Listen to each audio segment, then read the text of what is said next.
Porky the Rainmaker is a 1936 Warner Brothers cartoon directed by Tex Avery and written by Ted Pierce, with voices provided by Joe Dougherty, Tex Avery, Earle Hodgins, and Ted Pierce.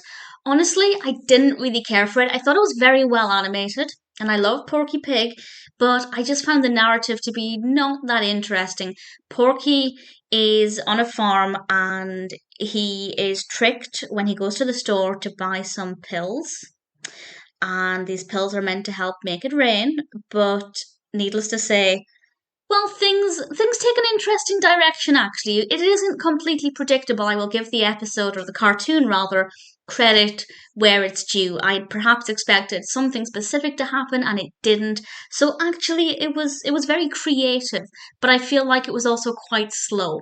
So when things were interesting, they were pretty good and creative and very well done, but there was a lot of padding in between some interesting bits, and the pacing wasn't that great. So it's not all bad, but I feel like it could have been a lot better. I feel like it could have been a 3 minute cartoon and we wouldn't have lost anything. There's a lot of padding in this, but every now and then something relatively interesting did happen.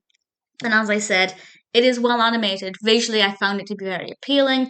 I liked how the different farm animals were animated.